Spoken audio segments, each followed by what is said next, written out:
I mean, he wanted the position in the United States that he has in Britain. I mean, isn't today's parliamentary hearing, we'll play more excerpts of it tomorrow with David Cameron. Cameron wanted Rupert Murdoch at 10 Downing, and so he gets Andy Coulson, despite all the warnings of all of the papers, including the editor of The Guardian, saying, do you know what Andy Coulson is responsible for? Exactly. I mean, it's sort of astonishing when you look at it now that a potential prime minister would ignore these red flags and put someone in his employ who had already resigned from a position in disgrace over this scandal. And he was informed, as you mentioned, by the editor of The Guardian that this kind of criminal activity had gone on.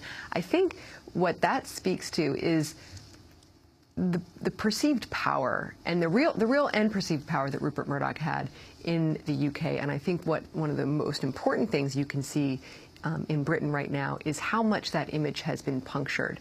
The image of his infallibility and his power has really fallen away because one of the things that gave him his power was the belief that he had it, was this sort of implicit threat that he could uncover any sort of secret from a politician that they might have, any sort of dirty laundry they might have. And I think that people now are really feeling emboldened. I've said before that this seems like the British version of the Arab Spring, where people feel like the police, politicians, and the media have been lying to them and all sort of in cahoots with one another. And I think that's feeding some of the response that you see now.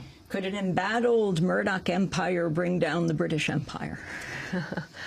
Or at least David Cameron. Well, David Cameron is certainly now very much at risk. I mean, you see this morning, Ed Miliband, the opposition leader, is saying an apology isn't enough and hindsight isn't enough. And you could very well say the same thing to Rupert Murdoch, which is that now all of these apologies, without any real admission of any responsibility, isn't satisfying people, because I think they want to know that this won't happen again, and they don't trust the people who are telling them that it won't happen again because they were the people who actually perpetrated it in the first place.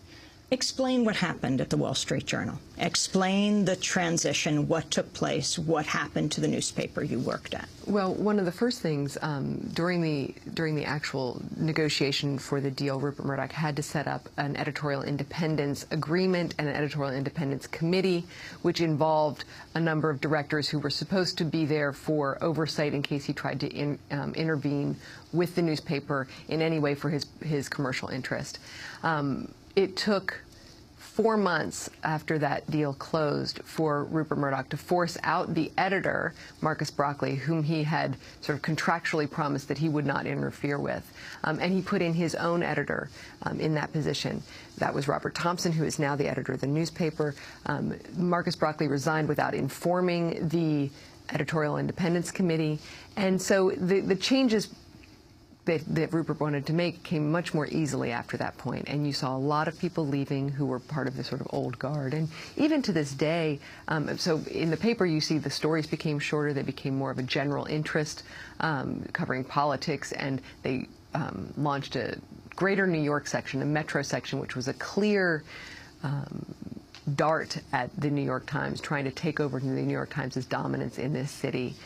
We heard Les Hinton referred to, yes, his dear ally, said he would trust him with his life. Yes. Publisher of the Wall Street Journal, worked for Rupert Murdoch for more than half a century. He's just resigned. The significance of this.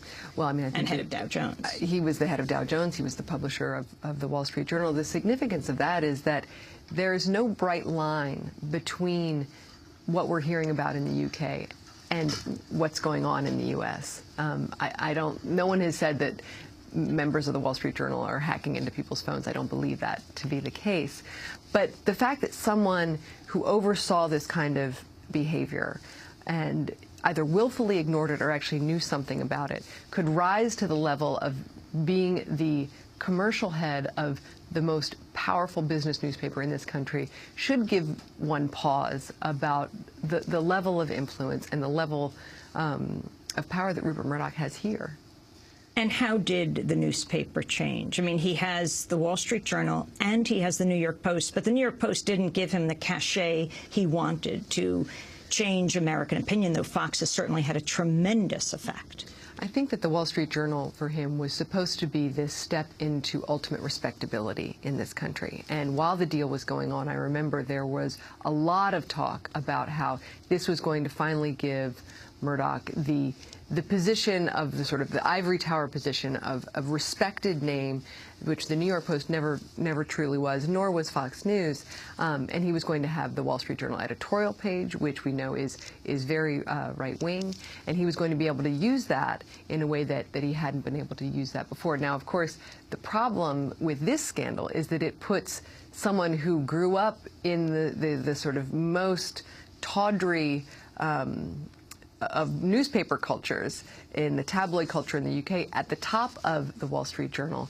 And it makes the Wall Street Journal sort of seem mired in all of this. Just a few days ago, the Wall Street Journal wrote an editorial defending Murdoch and News Corporation and saying that this story was largely the result of the schadenfreude of competitors who were writing about it and hoping to bring down the company. Sarah, I know you have to go on to the BBC in 1 second, but 10 seconds. You're banned from going to Wall Street Journal news conferences? I was banned from going to one Wall Street Journal news conference. I haven't attempted to go to another. There hasn't been anything that newsworthy, but although maybe they'll have one now, and I'll try again. Well, quick, grab your phone. Sarah Ellison has been our guest. Her book is War at the Wall Street Journal: Inside the Struggle to Control an American Business Empire. Stay with us.